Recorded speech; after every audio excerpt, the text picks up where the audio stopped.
What's going on, Headliner Nation? Kyle back with the Fantasy Headliners, the best time of the week. We're going to talk about some tight ends, the football kind. And we've got my start and sits for week 7 and got a lot of guys to talk about. More buys this week, some injuries, whatever you may need, especially with all the ineffective play we've seen at tight end recently. This could be a very important video for you to watch. But as we start off every start and sit video, let's take a look at our percentages from last week's accuracy. Baby, we back up over 70% at tight end. Let's see if we can build on that and get a little bit higher. The big calls last week, Trey Burton and Darren Fells. All over those two guys on the waiver wire video, the start and sit videos, the rankings videos. I told you all, these are two guys that you should be taking a look at to stream this week if you need help with that. And Headliner Nation, I saw a lot of the comments. A lot of you took that advice and it helped you out. I love that. There's nothing I love better than nailing a good tight end. Nope. I shouldn't have said that. Anyway, moving forward, let's jump into it and talk about our Thursday night matchup. Another week and another chance to get burned by Evan Ingram. What can I say? I'm a glutton for punishment because Evan Ingram is going to be a start for me again this week because I can't put him as a sit. I can't do it because the matchups have been so good. And has he produced at all? No, he hasn't produced at all. But one of these games, I'm just feeling like it's going to happen. And when you've got a matchup going up against the Philadelphia Eagles, who allow the 4th most fantasy points per game to opposing tight ends, I can't, in my mind, justify putting him on the bench because everything except what we've seen on the field so far points to him starting. So I'm going to tell you all this, okay? I'm going to put him as a start this week. He's going to be very low in my rankings, though, okay? Unless you are desperate, we're not playing Evan Ingram. Forget about it, okay? Don't worry about him. If you own him, which a lot of you probably don't because you've been dropping him, don't play him this week if you have better options. I'm going to list him as a start because it could be very easy for him to hit those 10 points in such a good matchup when, you don't really have anything on the outside, right? Yeah, you've got Darius Slayton and Golden Tate, but you don't really have any other pass catchers right now. So I'm going to list him as a start again. He's going to be very low in my rankings. If you have him, don't start him unless you have somebody with a lot of upside over him. The only reason you should be starting Evan Ingram this week is if you are in desperation mode. For the Philadelphia Eagles, Dallas Goedert could potentially be back this week. We have not heard a guaranteed statement from the Eagles yet, whether or not he will be activated and ready to play. But we're going to proceed forward as such. Honestly, why? Because I can only imagine they are trying to get him back this week. Zach Ertz is hurt. Obviously, they have all the injuries at wide receiver right now, but some of them could be back this week. So for me, I'm going to list him as a start if he does play this week. Typically, coming off this injury, first game back, Thursday night football, all those good things, I tend to stay away from it. But for this week, I'm going to go ahead and list him as a start because a lot of you are dealing with tight end issues right now. And honestly, he's produced when he's been on the field so far this year. And Wentz is going to love to have him back. So I'll list him as a start. But if you do have to play him for some reason, just be careful. Okay? Just be careful and realize the ceiling could be a little bit lower this week. And it could be a risky start. Pittsburgh at Tennessee. Eric Ebron, I've had him as a start for a couple of weeks now, but the guy's just too hit or miss. I mean, he falls into a matchup that's a great matchup for him, and he has a chance to produce some big numbers, and it doesn't happen. Now, last week, obviously, James Washington had a decent day. Chase Claypool had a good day. But where was Eric Ebron in all this? It was a super easy matchup for tight ends. There was no Deontay Johnson. Could have gone to Eric Ebron a little bit more, but it just didn't happen. So for him being a little bit too hit or miss, I'm going to list him as a start this week, a sit. He's listed as a sit this week, along with Vance McDonald. And then for Tennessee, the Jonnu Smith injury obviously kills me. Love Jonnu Smith, big breakout guy for me this year. And you all love Jonnu Smith as well, especially if you drafted him. But we don't know if he's going to play this week. He had some limited practice time today as of the recording of this video. So I've got Anthony Fisker listed as a sit right now because Pittsburgh's allowing under 10 fantasy points per game to opposing tight ends. Now, if Jonnu Smith ends up playing, more than likely, I would change him over to a start, but he's going to be a low-end tight end one for me this week. The matchup's not great. Coming back from the injury, the matchup for the wide receivers is a little bit better, in my opinion. We could see Jonnu Smith kind of be eased back this week and maybe not even get a full snap share. So that's something we got to keep an eye on over the next few days, and we'll talk about it more on the wide receiver rankings when we know more. Dallas at Washington, and Dalton Schultz didn't have as big of a game last week as I would have hoped. Now, I wasn't seeing any top 5 type of game or performance from him, but again, going back to Tyler Eifert and Andy Dalton, the connection they had in Cincinnati, and with him stepping into this offense for the first full week, I thought to myself, maybe he'll go towards him a little bit more. But it wasn't. It was Amari Cooper that was 100% healthy, thank God. And it was CeeDee Lamb, who's been a huge part to that offense this year.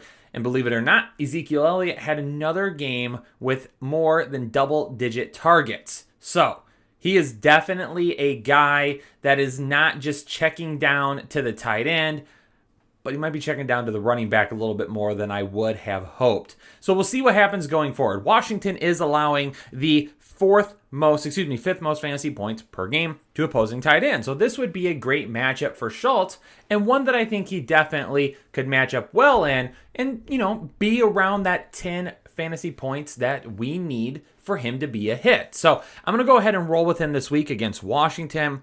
And then on the flip side, Logan Thomas, it makes complete sense, right? I had Logan Thomas as a sit to begin the season. He performed. I got on board because of his target share. He didn't do anything after that. So I jumped off board and I said, nope. All right, going back to my original thought this year, he's just not going to be able to keep this up. And then look at him score a touchdown last week. I'm going to go ahead and skip on him this week again. He's got a little bit of touchdown upside, but he's got to be more consistent for me. I think we've got better options out there that we can stream this week instead of Logan Thomas.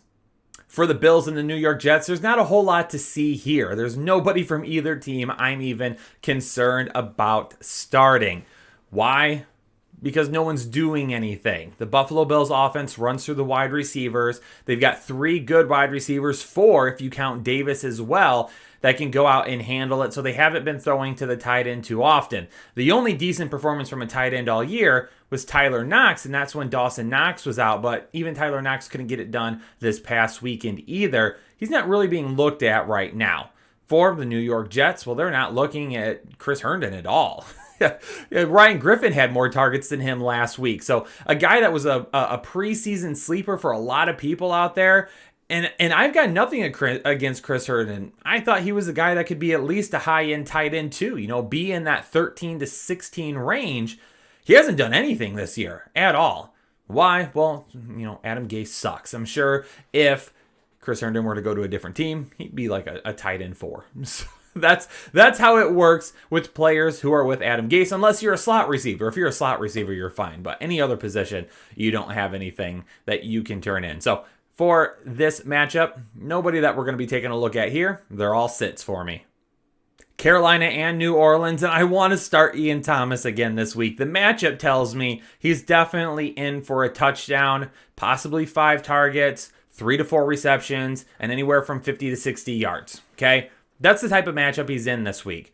But we've seen him in some good matchups this year, and he hasn't done anything. He had 1 decent game so far, and I thought when that happened, good matchups coming up, maybe they start getting him a little bit more worked into the offense, but that's not the case. This Matt Rule offense just doesn't really utilize the tight end position. Ian Thomas is out there, but he's not getting the targets and he's not getting the production. So going up against a New Orleans offense that allows the most fantasy points per game to opposing tight ends, yeah, it seems like it'd be a great matchup. It's a little too risky, though, because they just haven't been utilizing... They have not been utilizing Ian Thomas at all. I was going to say they haven't really been utilizing him, but that's false, because they haven't been utilizing him at all. So I'm going to go ahead and move past him. And for Jared Cook, the Carolina defense is allowing 10.52 fantasy points per game to opposing tight ends right now. This matchup, and I said this on my wide receiver video, I'm a little bit back and forth on, because I could see it going either way. Both defenses have done a decent job at limiting the wide receiver position. Maybe the tight ends do end up doing something. I've also looked at it and said, this could be a shootout. The wide receivers could do a lot. And I've also looked at it and said, this could be a defensive nightmare. New Orleans has Carolina coming into the building. Carolina really needs that type of a win. Going into New Orleans here, this first season under Matt Rule would be a huge win for them. They're coming out of the bye. I expect them to be rare, or not coming out of the bye. I expect them to raring to be ready to go for this matchup. So we'll have to see what happens. New Orleans coming out of the bye. My apologies. So I keep going back and forth on this one. So for Jared Cook, because Carolina's been pretty good against tight ends this year, I'm going to go ahead and list him as a sit. I feel like that's going to be a mistake, though. My head, looking at all the research and everything, says, Kyle, Jared Cook's going to be a sit. My gut is telling me to list him as a start. I'm going to keep digesting this one a little bit, taking some more information, and in my rankings video, I'll let you know a little bit more. As of right now, he's a sit. That could definitely change by the time my rankings video drops, though.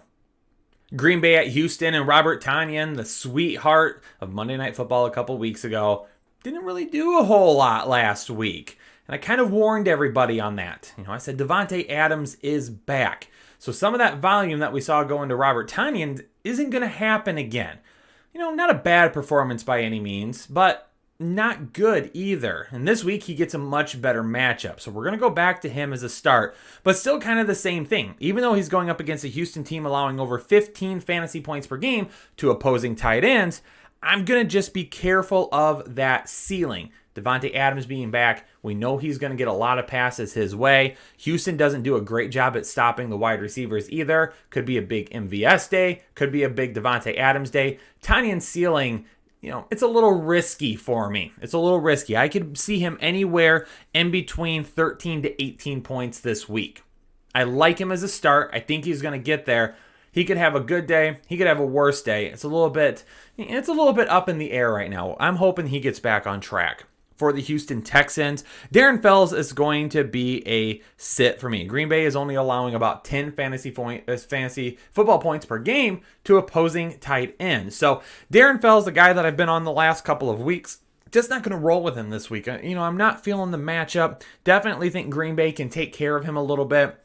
It's those wide receivers I could see in for the big day. Now, if Aiken ends up being out again, and this is something we have to monitor, if Aiken ends up being out again, I potentially go back to Darren Fells. Okay, so another thing to keep an eye on for the rankings video, and that's why we do 2 separate videos, so we can keep you up to date when that information comes out. Right now, though, the matchup doesn't look good for me for Darren Fells. But again, though, if Jordan Aiken ends up missing this week, it's going to push him into a little bit more of a snap percentage ceiling for him, which could allow him to meet that ceiling and definitely end up being a start. Cleveland at Cincinnati. Austin Hooper is going to get back into the start column for me again this week. Baker Mayfield might be looking his way a little bit more recently, and now he is getting a fantastic matchup for him going up against Cincinnati that allows almost 16.5 fantasy points per game to opposing tight ends. Baker Mayfield's health is also in question as well. Is he going to be 100% healthy? I highly doubt it. And if he's not, he could be checking down to Austin Hooper a little bit more than necessary this week. And by a little bit more than necessary, obviously that's because we want them going downfield to OBJ and Jarvis Landry more often. But again, if Austin Hooper's open and it's a great matchup for him, you might as well use him. So if Austin Hooper is a free agent in your league, or if you've been stashing him, this could definitely be the week to utilize the guy that you drafted, hoping he'd be a lot better than what he has. And then for the Cincinnati Bengals, we are going to look at Drew Sample and say he is a sit. They've completely forgotten about him.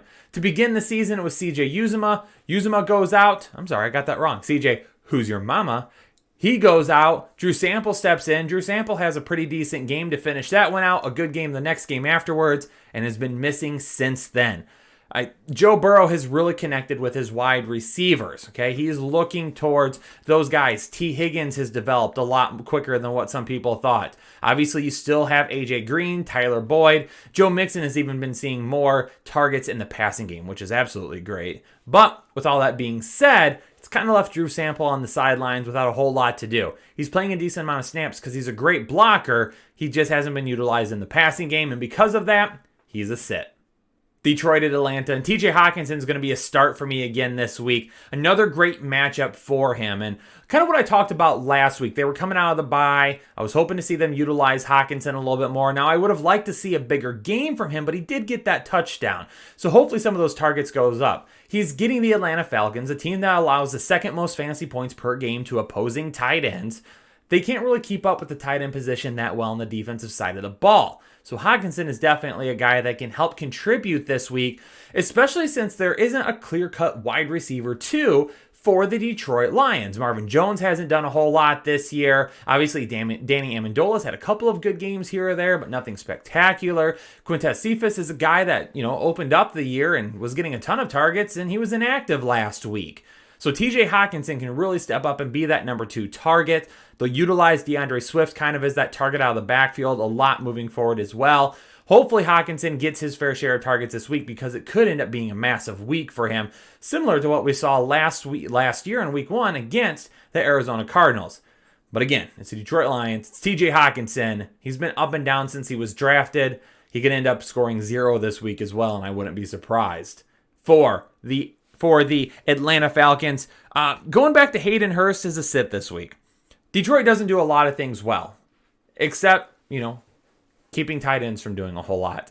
They have scored the second fewest fantasy points per game against the Detroit Lions. I don't even know what to say about that. The Lions are doing something well. And because the Lions secondary has been getting beat by a lot of wide receivers this year, I expect to see a lot of Calvin Ridley, Julio Jones, even Russell Gage. And not only that, it's going to be in Atlanta. And Atlanta's offense looked a lot better last week. So there is a chance Atlanta just blows the door off this game in the first half, puts Detroit down, and starts running the football with Todd Gurley a little bit more. Be careful, Atlanta. Okay? You've seen what has happened before when you put up big leads. Okay? Now it's the Detroit Lions. They're not very good at coming back, and they're not very good at all. So I'm not that worried about it. But I'm still going to list Hayden Hurst as a sit just because I see too much going to the wide receivers this week. And like I said, again, if they get out in front early, we'll see a lot of Todd Gurley as well.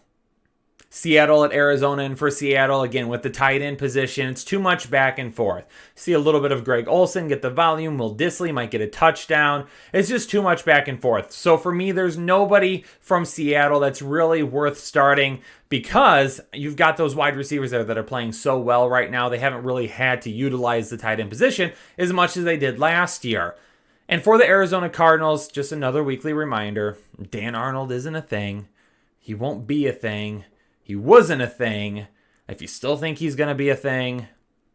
Jacksonville at the Los Angeles Chargers. And for Jacksonville, I'm not interested in anyone on that side of the ball. But as always, my boy Hunter Henry is looking good on that side. And boy, he's having a good season. The only problem is some people are overlooking him because the touchdowns just haven't come yet. But he's 6th in targets for tight ends. He's 5th in receiving yards for tight ends. He did score a couple of weeks ago finally, and who knows, maybe he can find the end zone again this week. But Justin Herbert has utilized Hunter Henry often and will continue to do so. One of my preseason picks for the tight end position, finally staying healthy. If he can do so all year long, he will be a top tight end option. New nickname alert. George Kittles and Bits is my new nickname for George Kittle. Why is that? Because the dude's like a mad dog when he's out on the field.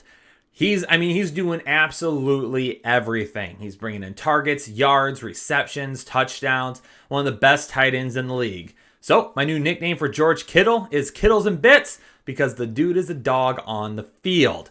He's obviously a start. He will be every single week. Going up against New England though, not so much on the other side. Okay, everybody wants to keep making the tight end position a thing in New England because we saw them do it with Gronkowski and Aaron Hernandez, but they haven't been able to do it since, and I don't expect them to do it anytime soon. So Ryan Izzo's a sit. KC at Denver, and of course Travis Kelce, the number 1 overall tight end. He's a start this week for us. Noah Fant getting in some more practice, so he's trending towards playing this week. So I will get him back in my lineup this week going up against the Kansas City Chiefs. And in this type of a matchup, when we definitely know that Denver's going to have to throw the ball to keep up, Noah Fant, who's been one of the number 1 targets in Denver all year long up until the injury, when you get him back on the field, you just can't overlook that. Now, last week I was going to overlook it because I didn't love how that was going to happen. Didn't love trying to get him out there too early, and I thought maybe he would have been rushed. But this week, turning back towards playing, which is great to see. And if he does, and he's on the field, he'll be in our lineup. Tampa Bay and Las Vegas, and maybe Tom Brady and Rob Gronkowski are finally feeling the flow a little bit again. I've got him as a start this week because I'm not loving the wide receiver matchups. Okay, so when you look at the wide receivers, and I talked about it on the start and sit video, Chris Godwin's my only start. Mike Evans I don't have as a start this week because really all of his fantasy value this year has been built on touchdowns. Yeah, he's had a couple of big games, but those are when Chris Godwin is out. When Chris Godwin's on the field, his target percentage, his catch percentage, his yards percent, everything dramatically drops. The only thing that he can do to become a start is score a touchdown. Las Vegas has only allowed 4 receiving touchdowns to wide receivers so far this year, one of the lowest numbers in the league. Also, when you look at the other wide receivers they've got, Scotty Miller, Tyler Johnson, neither of these guys are names that have been consistent in any way, shape, or form. So maybe Gronkowski finally getting back into the flow of things, feeling good, feeling like his former self. If that connection's starting up again, definitely could see him being a top 10 fantasy option the rest of the year. This week we'll list him as a start because of that. And for Las Vegas, when you've got Darren Balls to the Waller, he's always a start. The target percentage is tops. The catch percentage tops. The dude is just a baller, all right? And that's why you continue to play him, because the volume and the output has always been there. Last game of the week, Monday Night Football, Chicago and the Rams. And we've got Jimmy Graham as another start this week. Didn't play well last week, but he's still second in the team in targets. He's still leading the team in touchdowns. The dude is still playing very well. So we'll continue to put him out there because Nick Foles is looking his way early and often, and I think he will continue to do so, especially in a matchup like this, where Allen Robinson is going to have a tough matchup across from him with Jalen Ramsey, and the wide receivers have just been a little unpredictable this year. Also could be tough running the football as well. And when you have trouble running the football, sometimes what you do in the passing game is you set up some of those short routes to really kind of help with those high percentage plays. Instead of trying to run the ball for 4 yards and a first down, high percentage play in the middle of the field, short to the first down marker, and that's where Jimmy Graham can really help. And of course, being able to utilize him in the red zone. And for the Los Angeles Rams, Tyler Higbee, he's going to be a sit for me again with Gerald Everett. I'm just not trusting these guys right now. Chicago's not a great matchup for them. They're back and forth a little bit. We've seen Tyler Higbee obviously have one huge game, but he hasn't really done anything else outside of that. He's been a little bit disappointing, and by a little bit, I mean a lot of it this year. And if you've been an owner of him, you're still going to hold on to him right now, and you're wanting to play him. If you have better options, guys with higher upside, then yeah, you can try to roll with him this week. Don't try to get too cute with it. Dude could still see 3 receptions for 40 or 50 yards. I mean, it's not a whole lot, but it's better than nothing. If you were trying to, play a better matchup and pick up a guy like Ian Thomas to play over him, I wouldn't go that crazy. But Higbee and Everett are going to continue to be a sit. And I don't know if I go back to Higbee anytime soon unless we see an injury to Everett or something to show us they're not going to be running Everett out on the field so often. There you go, Headliner Nation. Tight ends done for the week. Well, not completely done because we still got to do the rankings, but the start and sit portion of it is all set. So Headliner Nation, appreciate you all out there. Do me a favor. If you like the content, hit that like button down below. If you have any comments, questions about someone, maybe I didn't go as in depth in, or maybe somebody you're thinking about this week. Of course, if you're going to ask a start or sit question, wait for the rankings videos. When I do the rankings, that helps clarify if you've got 2 guys listed as a start. Who do you play over the other? Most importantly, Headliner Nation, almost to 109,000 subscribers. Okay, we are hoping to get to 110 this year, and we are going to be close. So if you're new to the Fantasy Headliners, hit that subscribe button. Become a part of Headliner Nation today and help us reach those goals. Headliner Nation, appreciate you all. Do me a favor, stay safe, stay healthy. Tune in to the next episode of the Fantasy Headliners, and when you do, I'll catch you all then. Have a good one. See you later.